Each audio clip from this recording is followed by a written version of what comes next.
당신은 혼자가 아닙니다.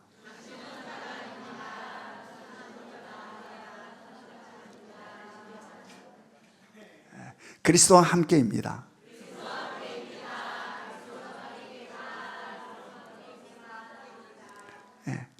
3월 첫 주일에 선포되고 지금 실행되고 있는 게 있죠. 그게 뭡니까? 그리스도와 함께 이루는 첫 번째 역사. 바로 이 그리스도와 함께 이루는 첫 번째 역사는 어떻게 시작되었습니까? 동기. 이게 시작되게 된 동기.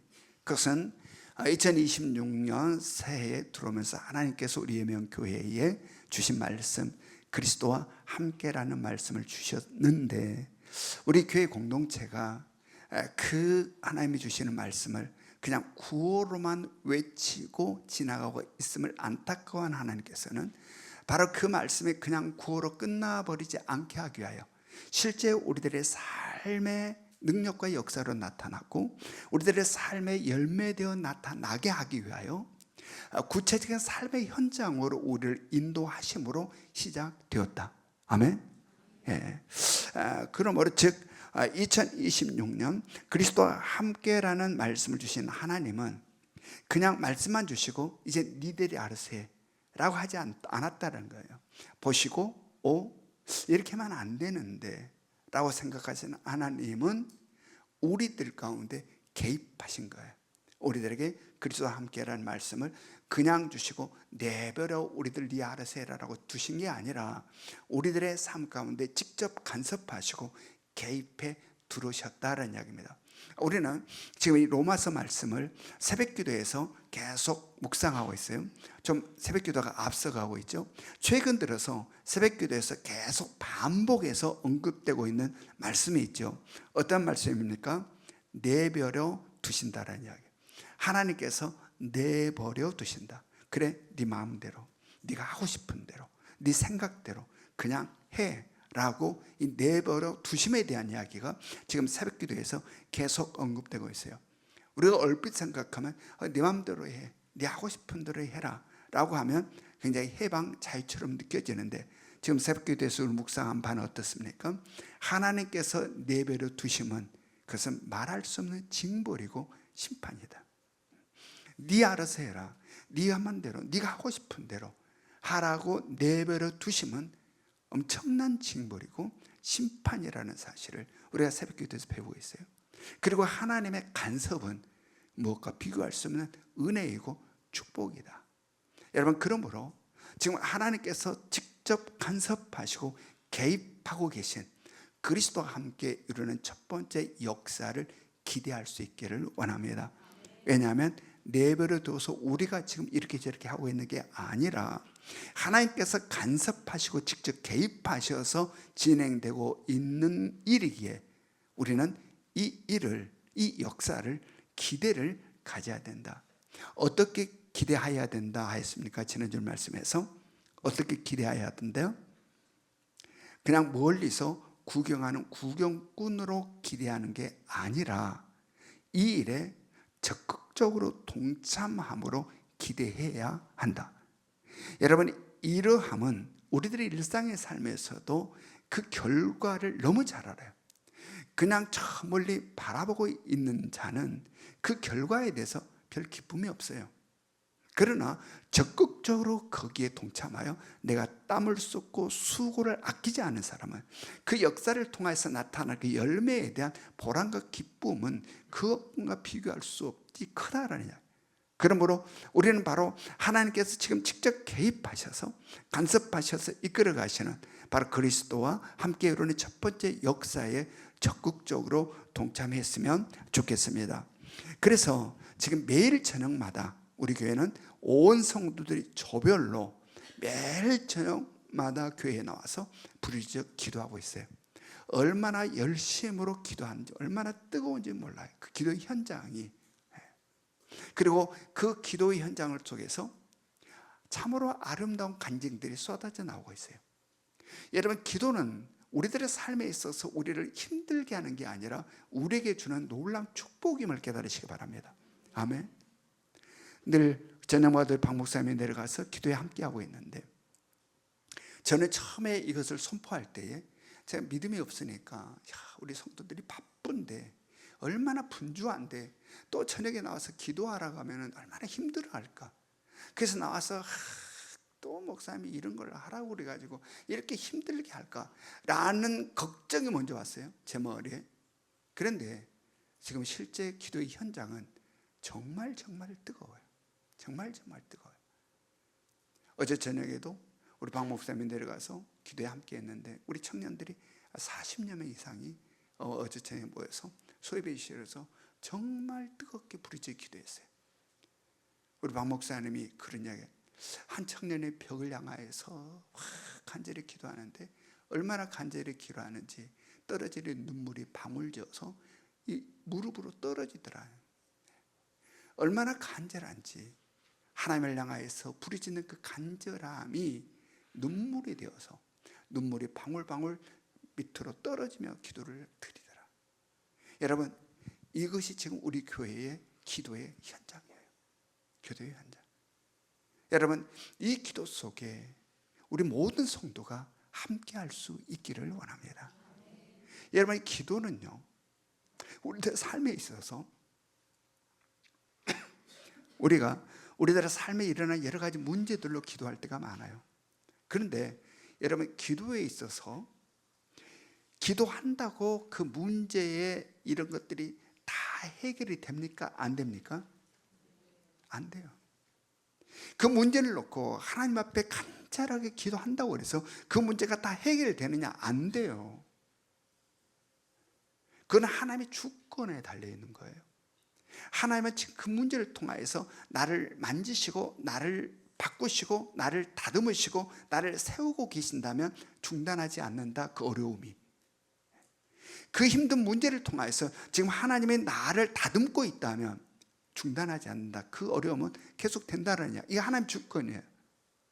그래서 이게 문제가 해결될 수도 있고 안 될 수도 있는 거예요. 그러나 100% 응답된 게 있어요. 그게 뭐냐면 하나님과 관계예요. 기도를 통하여서 하나님과 관계가 더욱 친밀해지고, 또한 기도를 통하여서 하나님과 관계가 친밀해짐으로 내 속에 어떤 것이 오냐면, 기도를 하게 되면 상황과 환경 그대로인데 내 마음이 밝아져요. 답답한 게 사라져요. 그리고 기쁨이 나요. 상황은 똑같은데 찬양이 나와요. 이거는 뭐냐면 하나님과 나와 관계가 회복됨 속에서 나타나는 현상이다라는 이야기입니다. 아멘. 여러분, 우리들의 삶은 하나님과 나와의 관계가 있고 이 수직적인 관계가 있고 수평적인 관계가 있어요. 어디에서 문제의 원인을 찾아야 된다? 수평적인 관계에서 문제를 찾으려면 안 된다라는 이야기입니다. 하나님과의 관계인 수직적인 관계에서 문제의 근본이 있다. 그러므로 이 관계가 먼저 회복돼야 된다. 아멘. 그래서 이 관계가 회복된 다음에 수평적 관계가 회복되는 거예요. 따라서 기도는 수직적인 관계가 100% 회복되는 자리예요. 아멘. 그래서 기도하고 나면 집에를 돌아가면 마음에 기쁨이 있어요. 뭐지? 스스로도 이건 뭐지? 라는 이런 영의 세계 속에서 하나님과 관계의 회복, 그리고 그로 인해서 내가 느끼게 되는 내 영적인 이러한 감흥이고 감동인 거죠. 여러분, 그러므로 우리 그리스도와 함께 이루는 첫 번째 역사 속에 가장 기초가 되는 이 기도에 모두가 함께 할 수 있기를 원합니다. 그리고 더불어서 지금 매일마다 1층 원유 카페에서 지금 섬김 운동을 하고 있어요. 축복 대상자와 학부모들 대상으로 이게 섬겨요. 그냥 빈손으로 섬긴 게 아니라 맛있는 뭐죠? 팬케이크, 아이스크림 또는 여러 가지 것들 거기에다가 얹어서 이렇게 주건데 굉장히 업그레이드 됐어요. 지난번에 목사님 이거 봐서 그러는데 처음 내가 팬케이크를 봤을 때는 부치기 한 것 같이 이렇게 좀 바닥이 좀 그런 모양이었는데 이번에 가서 보니까 진짜 제대로 된 게 나오더라고요. 이게 많이 업그레이드 되고 많은 것들이 더 풍성해졌어요. 이 정성을 다해서 우리 성도들이 나와서, 많은 성도들이 나와서 이렇게 섬기고 있습니다. 얼마나 빵글빵글하게 잘 친절하게 잘 섬기는지 몰라요. 아마 모두가 오면 마음이 열릴 정도로 그렇게 친절하게 잘 섬겨요. 일부 예배 때 제가 그 말을 했더니 어떤 남자 집사님이 아멘 하던 거예요. 자기 남편이 자기 아내가 카페에서 섬기듯이 제가 그랬거든요. 집에서도 그렇게 섬기라고 그랬거든요. 카페에서 섬기듯이 집에 가서도 그렇게 하시라고 그랬더니 한 남자 집사님이 아멘 하고 큰 소리로 대답하시죠. 집에 가서는 그러지 않은가 봐. 내가 카페에서는 그냥 상글상글 하는데 집에 가면 그렇지 못한가 봐요. 그런데 그렇게 정성을 다해서 섬기고 있습니다. 그리고 또한 매주 토요일에는 우리 아동부와 중고등부를 대상으로 함께 라면을 지금 행사하고 있어요. 그래서 지난 토요일에도 우리 중고등부를 대상으로 열심히 섬겼습니다. 우리 토요일 날은 주로 우리 청년들이 섬깁니다. 선생님들이 섬겨요. 중고등부, 아동부 선생님들이 섬기는데 대부분 청년들이에요. 청년들. 그래서 우리 청년들이 토요일에는 이제 나와서 함께 라면도 줄 뿐만 아니라 막 게임도 같이 하면서 섬깁니다. 근데 우리 청년들이요, 토요일 날은요, 새벽에는 우리 교사들이 나와서 새벽 기도를 해요. 그래서 청년들이 대부분 교사예요. 그래서 새벽에 교사로서 새벽 기도 나와서 기도를 합니다. 낮에는 함께 라면을 통해서 아이들을 섬깁니다. 저녁에는 찬양 연습을 하고 찬양 연습이 끝나면 기도회를 들어갑니다. 새벽부터 저녁 10시까지. 이거 좋은 거예요? 나쁜 거예요? 좋은 거예요. 근데 좋다고 느끼지 못한 사람도 있어요. 근데 이건 너무 좋은 거예요. 왜냐하면 하루 종일 내가 다른 것이 시선이 가지 않고 다른 것의 생각이 흐트러지지 않고 오직 주님께만 집중할 수 있는 구조가 형성되어 있어요.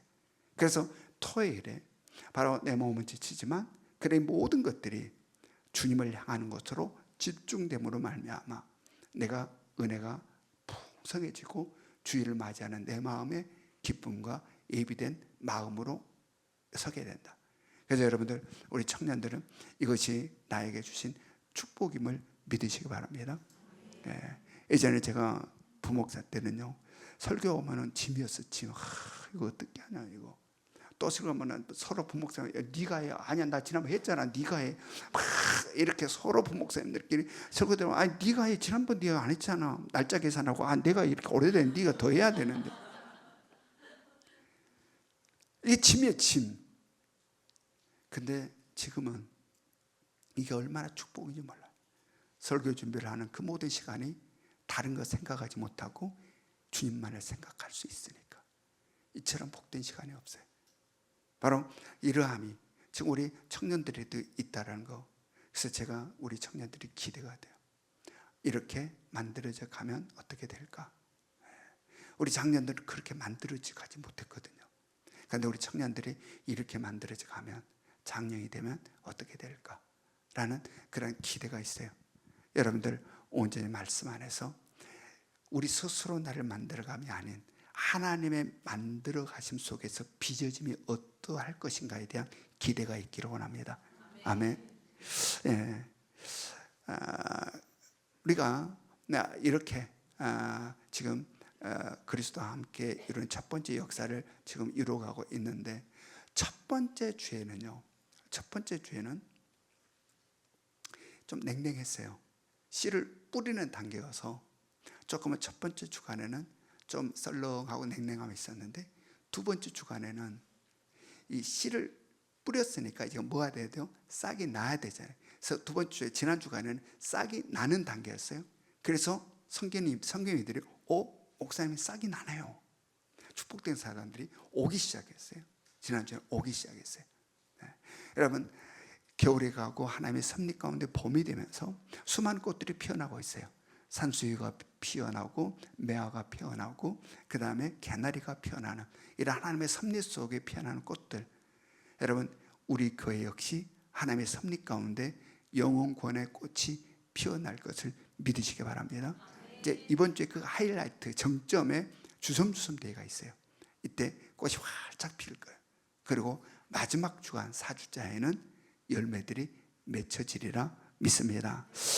그리스도와 함께하는 2026년, 그리스도가 우리의 주인 되시고 우리는 그의 종으로서 살아가는 삶에 있어 주인 되신 그리스도께서 먼저 지금 앞장서 나가고 있어요. 우리는 종된 우리는 그 주인된 예수 그리스도를 온전히 순종함으로 따라가기만 하면 된다. 아멘.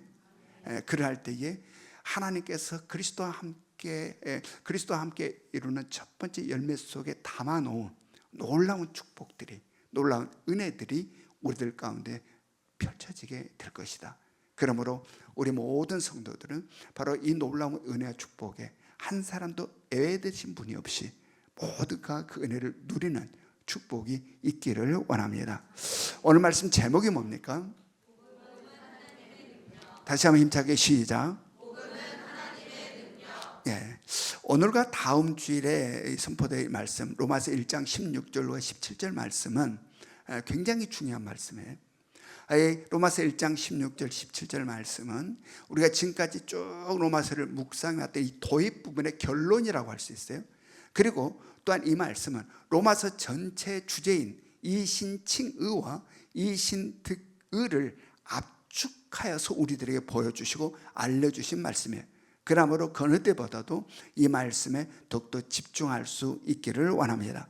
자, 로마서 1장 16절 한번 있습니다. 로마서 1장 16절 같이 읽겠습니다. 시작. 내가 복음을 두려워하지 아니하노니 이 복음은 모든 믿는 자에게 구원을 주시는 하나님의 능력이 됨이라. 먼저는 유대인에게요 그리고 헬라인에게로다. 네, 바울 사도는 복음을 언급하면서 가장 먼저 어떠한 이야기를 하고 있습니까? 내가 복음을 부끄러워하지 아니하노라.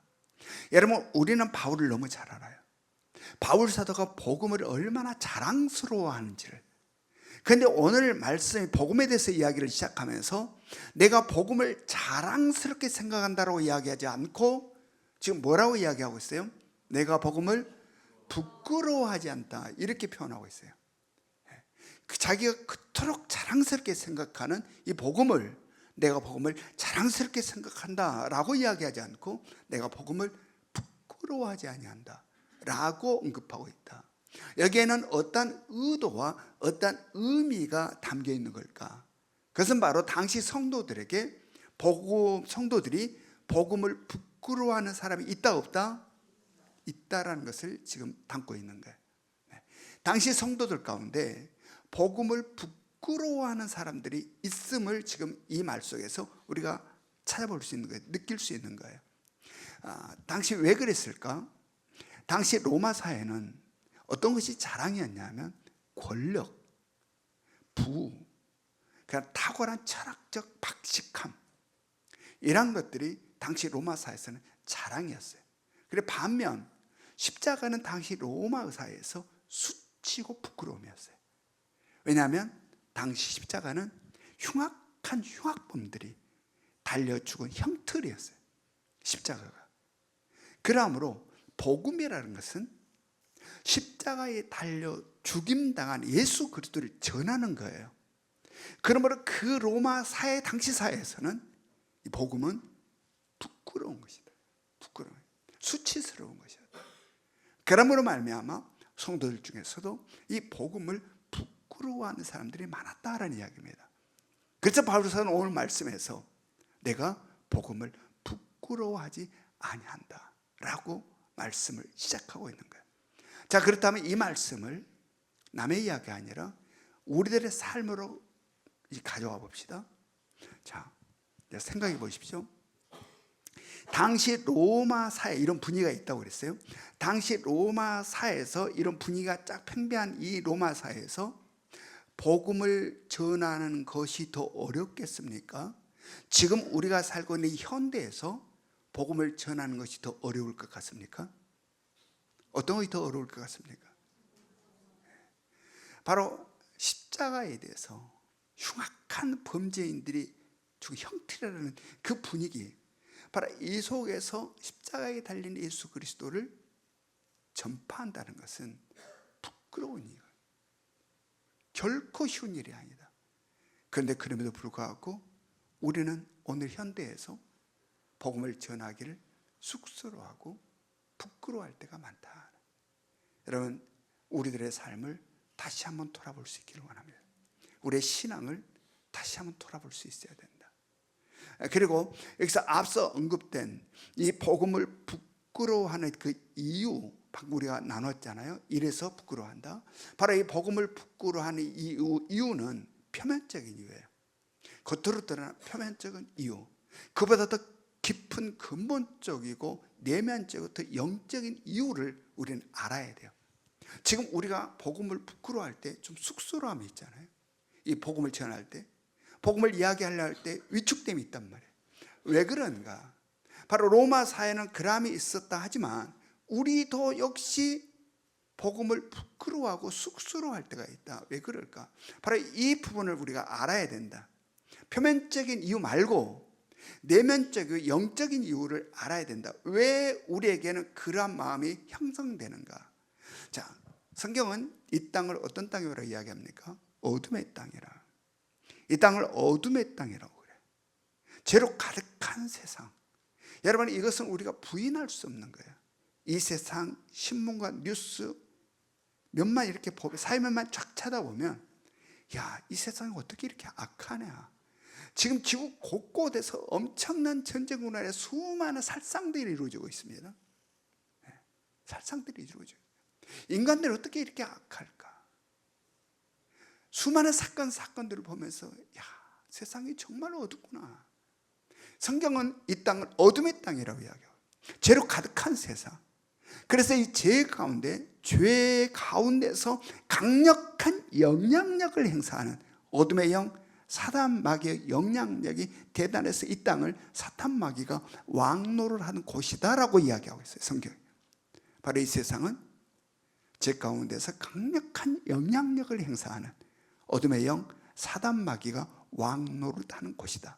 근데 이 어둠의 땅에 예수 그리스도가 빛으로 오신 거예요. 어둠 속에. 그리고 어둠 가운데 있는 우리들 빛 가운데로 옮기셨다. 그러므로 이 땅은 뭐가 정상이다? 어둠이 정상이에요. 어둠이 정상. 그리고 빛은 비정상인 거예요.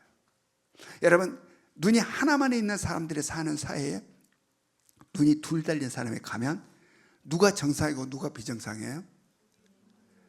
눈이 하나 있는 사람이 정상이에요. 눈이 두 개 있는 사람은 비정상이에요. 그래서 부끄러워 나가지를 못해. 그래서 눈 하나 뽑아버리고 싶어. 바로 지금 이 땅이 그렇다. 성경이 지금 어떻게 해야? 바로 이 세상이, 이 땅이 그렇다. 그러므로 말미암아 이 세상의 가치, 이 세상의 논리, 이 세상의 이론으로 복음을 바라보면 말이 안 되는 이야기를 하고 있는 거예요. 그게 말이 돼? 그게 믿어져? 아니, 그것을 믿는다고? 지금 이 세상의 가치와 이론과 논리로는 복음이 우스꽝스러운 거예요. 동물의 원숭이 보듯이, 아니, 이게 믿어진다고? 이게 말이 된다고? 가 되는 거예요. 그러므로 말미암아 신앙인들에 있어서 온전히 영적으로 그리스도인으로서 정체성을 갖지 못하고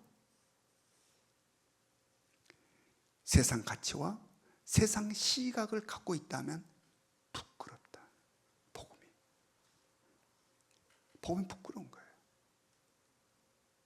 영적으로 온전한 그리스도인으로서 정체성을 갖지 못하고 세상 가치와 세상의 시각을 갖고 있다면 복음은 부끄러워요. 하나님 나라에 속하지도 아니하고 세상에 속하지도 아니하고 영에 속하지도 아니하고 육에 속하지도 않은 어정쩡 상태에 있다면 복음에 당당할 수가 없다. 여러분, 우리는 언제 어디서 누구 앞에서도 복음을 부끄러워하지 아니하고 당당할 수 있기를 원합니다. 아멘. 그래서 예수님께서는 바로 이러함에 대하여 어떠한 말씀을 하십니까? 같이 읽어보면 마가복음 8장 38절 마가복음 8장 38절 같이 읽습니다. 시작. 누구든지 이 음란하고 죄 많은 세대에서 나와 내 말을 부끄러워하면 인자도 아버지의 영광으로 거룩한 천사들과 함께 그때 그 사람을 부끄러워하리라. 자, 우리는 말씀에 비추어 다시 한번 우리를 점검합니다. 우리는 복음을 부끄러워하는가 아니면 그렇지 않은가? 우리는 언제 어디서나 누구 앞에서든지 당당한가 아니면 위축되고 그렇지 못한가? 오늘 말씀을 통하여 우리가 깨달아야 되는 건 뭡니까? 우리 주님은 형편없는 우리들을 하나님 앞에서 부끄럽게 여기지 아니하신다. 우리는 세상에서요, 뭐가 멋지고 엄마 아빠가 그냥 멋지고 어디 내놔도 탁 하면 우리 엄마야, 우리 아빠야 라고 장난칠 때 엄마가 희죽으로 하고 그러면 엄마 오지 마. 그런 게 있어요, 없어요? 있어요. 엄마임에도 아빠임에도 세상 때문에 시각이 어떻게 보일까에 따라서 엄마 오지 마, 집에 있어.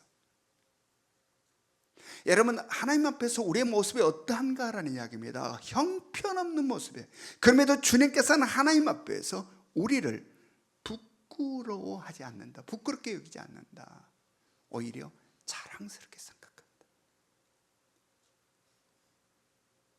여러분, 또한 우리 주님은 하나님 앞에서 우리를 참으로 사랑하고 소중하게 여기서 이야기하신다.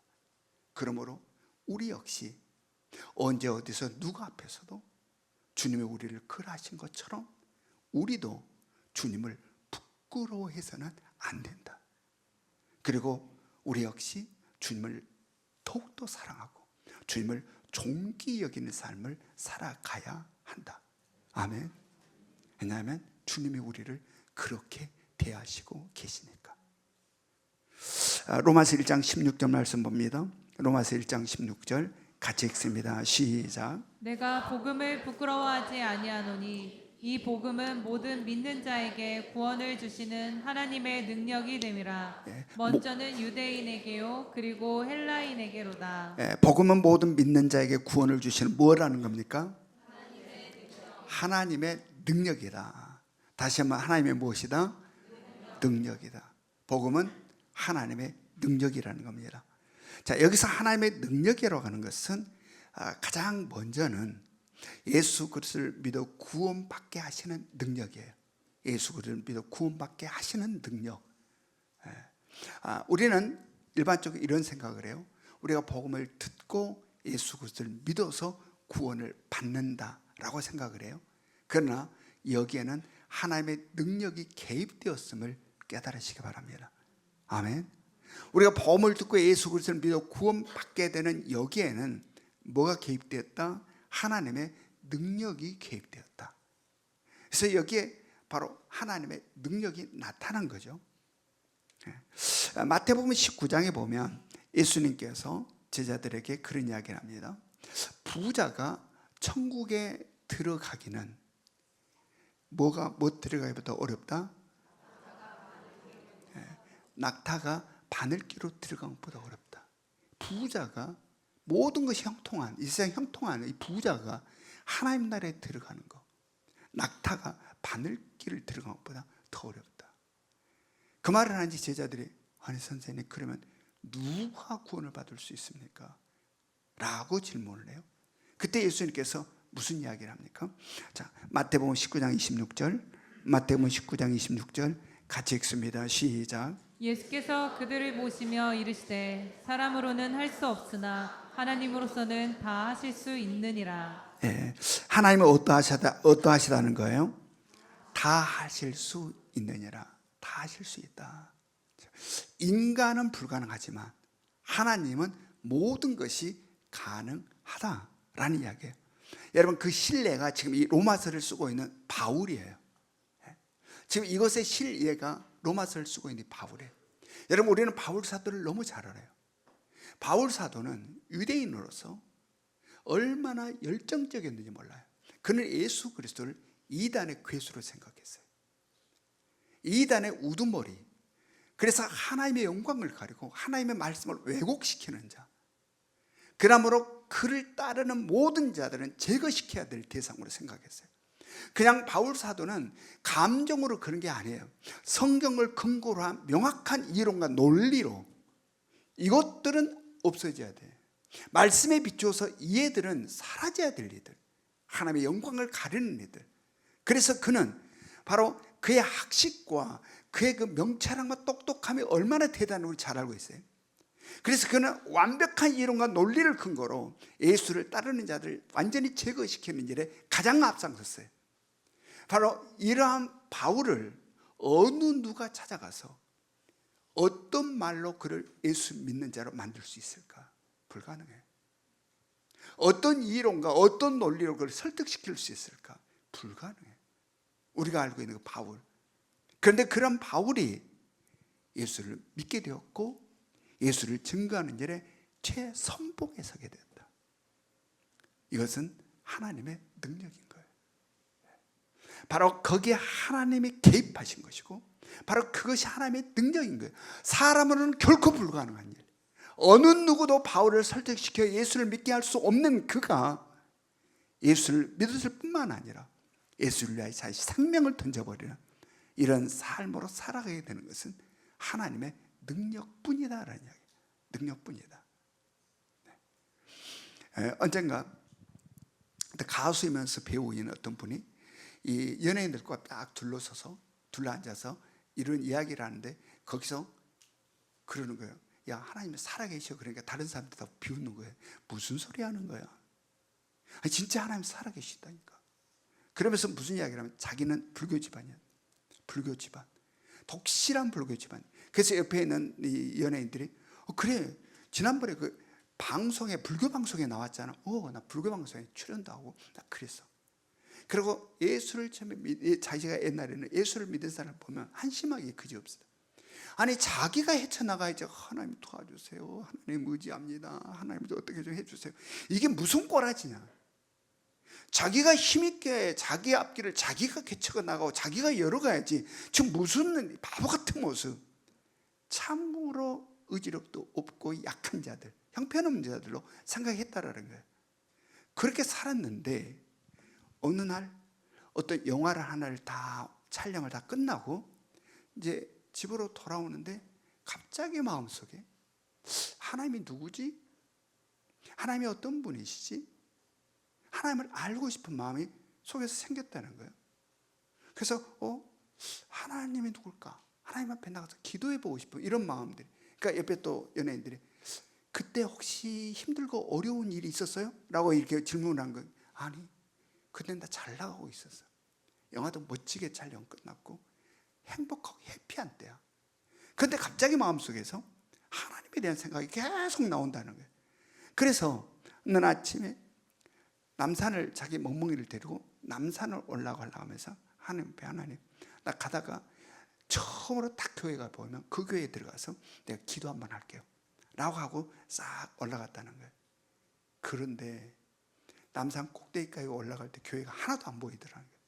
그럼 꼭대기까지 올라가서 남산 꼭대기 벤치에 앉아갖고 막 서러워서 눈물이 쏟아지는 거야. 아니 밤에는 그렇게 빨간불이 많고 십자가불이 그렇게 가득했는데 어떻게 오늘은 내 눈에 하나도 안 보이지.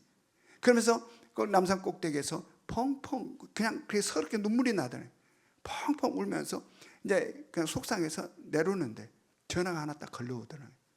전화 받는데 굉장히 친한 친구가 전화를 하는데 자기가 전화를 받는데 울먹이면서 받으니까 너 왜 그래? 무슨 일 있어? 무슨 일인데 그래? 라고 하니까 자초적인 이야기 했다는 거예요. 근데 그 사람이 예수를 잘 믿는 친구였어요. 그러니까 그 친구가 너 빨리 벤치에 앉아. 내가 기도해 줄게.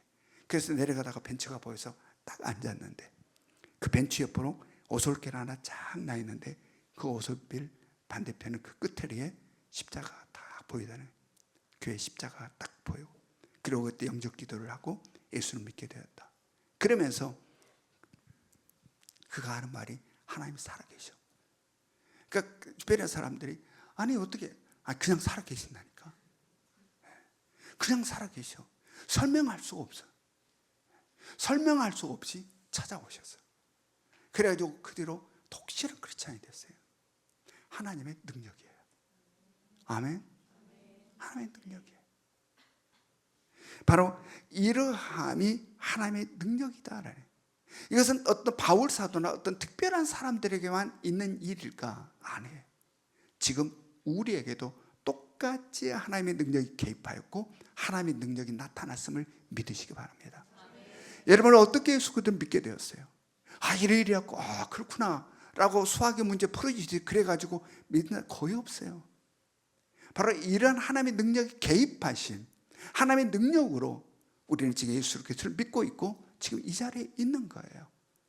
세상 사람 볼 때 아니 그게 믿어지니? 믿어져. 저도 늘 내가 어떻게 예수를 믿게 되었을까 곰곰이 생각할 때가 있어요. 내가 목사의 아들로 안 태어났으면 예수 믿고 있을까? 그렇지 않을까? 등등 여러 가지 생각, 기적 같아. 내가 예수 그리스도를 믿어 여기에 있다는 것이 바로 이것은 하나님의 능력이라는 거 깨달으시기 바랍니다. 그렇다면 하나님이라는 능력은 우리가 처음 예수 그리스도를 믿어 예수를 영접하는 이때만 나타나시고 싹 사라져버린 것일까? 아니요. 지금도 우리 가운데서 그 하나님의 능력은 역사하고 계심을 믿으시기 바랍니다. 아멘. 언제까지? 우리 주님 다시 오시는 그날까지. 영광스러운 하나님의 나라, 하나님의 구원의 역사가 완성되고 새하늘과 새 땅, 거룩한 성 새 예루살렘이 우리 가운데 펼쳐지고 우리의 영원한 삶이 시작되는 그때까지 이 땅을 살아가는 동안 하나님의 능력은 우리와 함께 하신다. 아멘. 그러므로 복음은 하나님의 능력인 겁니다. 능력.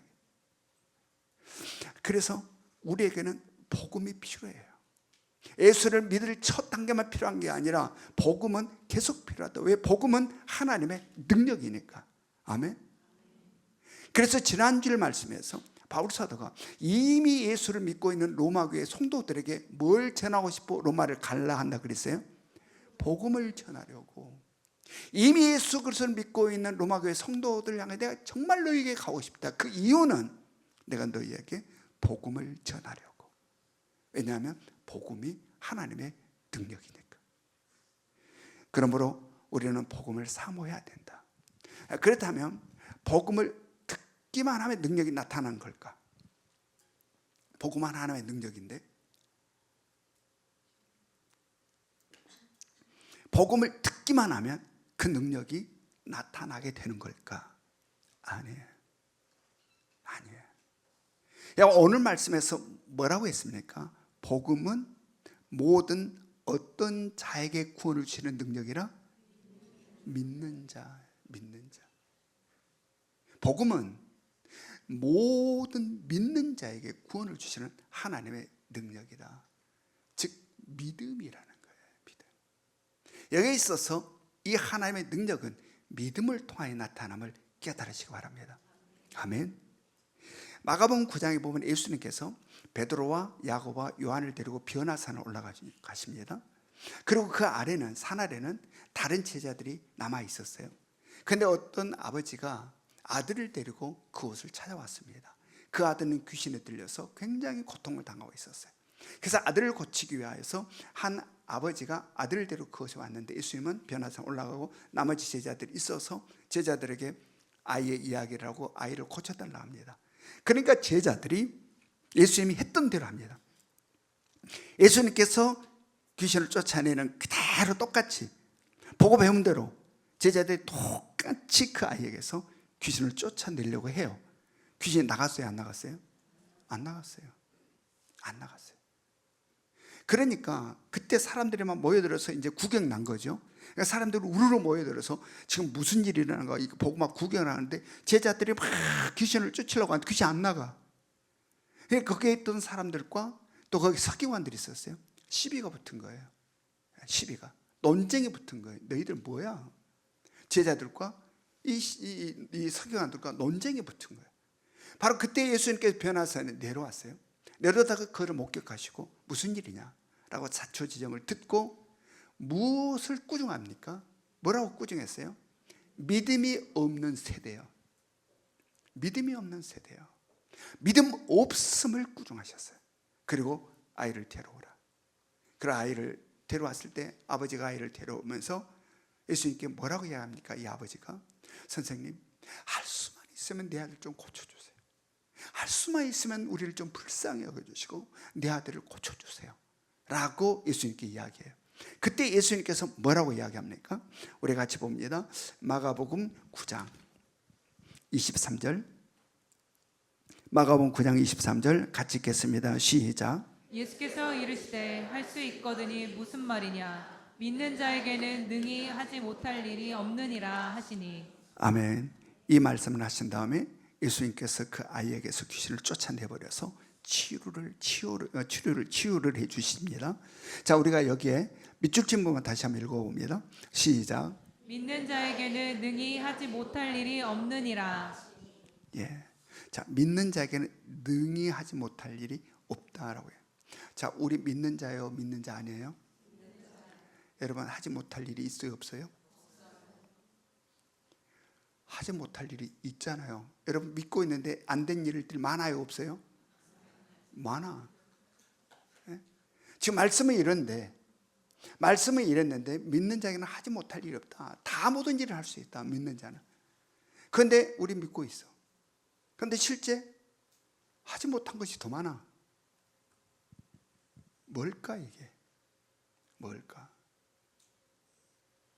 여기서 믿는 자에게는 능치 못할 일이 없다, 하지 못할 일이 없다 라고 주님 말씀하셨는데, 우리 믿는데 하지 못할 일이 너무 많은데 이건 뭘까? 여러분, 여기에 있어서 우리는 말씀을 잘 깨달아야 된다. 여러분, 믿은 우리가 능력이 있고 힘이 있고 지혜가 있어서 모든 일을 할 수 있다는 게 아니에요. 바로 여기에서 말하고 있는 것은 믿음에 대한 이야기입니다. 복음을 온전히 믿는 믿음, 하나님의 말씀을 온전히 믿는 믿음, 그 믿음을 통하여 하나님의 능력이 모든 일을 하신다. 아멘. 그 믿음을 통해서 나타나는 하나님의 능력이 모든 것들을 해내시고 하신다, 가능하다. 이것은 앞서서 마태복음 19장 말씀과 맥락이 같은 말이에요. 하나님은 사람을 하지 못하나 하나님은 어떠하다? 다 하실 수 있느니라. 아멘. 바로 이 말이에요. 믿음을 통하여 나타나신 하나님의 능력이 모든 것들을 다 하신다라는 얘기예요. 모든 것들을 하신다. 그러므로 우리는 바로 이 믿음을 통하여 나타나는 하나님의 능력을 사모해야 된다. 아멘. 우리로 하여금 구원에 이르게 하는, 예수를 믿음으로 구원에 이르게 하는 이 능력, 이 복음은 하나님의 능력이라고 그랬는데, 바로 이 복음을 온전히 믿음으로, 말씀을 온전히 믿음으로, 우리는 여기에 불순물이 들어가면 안 된다. 의심하지 말라라는 이야기입니다. 의심하지 말라. 의심이라는 불순물이 들어가니 안 된다라는 이야기입니다. 의심이라는 이 불순물, 우리가 복음을 온전히 믿게 될 때, 하나님 말씀을 온전히 믿게 될 때, 그 믿음을 통하여 뭐가 나타나? 하나님의 능력이 나타나 모든 것들이 가능해진다. 그러므로 우리의 믿음이 점점 굳건해지고 온전해질 수 있기를 원합니다. 그래서 형편없는 나로 살아가는 우리들의 힘겨운 인생이 아니라 하나님을 전폭적으로 온전히 믿고 의지함으로 하나님의 능력으로 살아가는 삶이 여러분과 저의 삶이 될 수 있기를 주님의 이름으로 축원합니다. 우리 적용 질문 같이 읽겠습니다. 적용 질문 1번 시작. 그리스도와 함께 이루는 첫 번째 역사에 어떻게 임하고 있습니까? 2번 시작. 내가 예수 그리스도를 믿어 구원받게 된 일을 하나님의 능력의 관점에서 이야기해 봅시다. 3번 시작. 복음은 하나님의 능력이며 그 능력은 그 복음을 믿는 믿음으로 우리 가운데 나타난다고 하였는데, 선포되는 복음, 즉 하나님의 말씀에 대한 나의 반응은 어떠하며 그 말씀을 믿는 믿음은 어떠합니까? 지금은 우리 주 예수 그리스도의 은혜와 하나님 아버지의 끝없는 사랑하심과 성령님의 감화감동 역사하심이 복음의 하나님의 능력임을 마음에 새기며 이제는 어떤 것으로도 의심하지 아니하고 오직 복음을 믿고 말씀을 온전히 믿음으로 형편없는 나로 이 세상을 사는 삶이 아닌 하나님의 능력으로 살아가기를 소망하는 이 자리에 모여있는 모든 성도들 머리 위에 지금으로부터 영원토록 함께 하시기를 간절히 축원하옵나이다.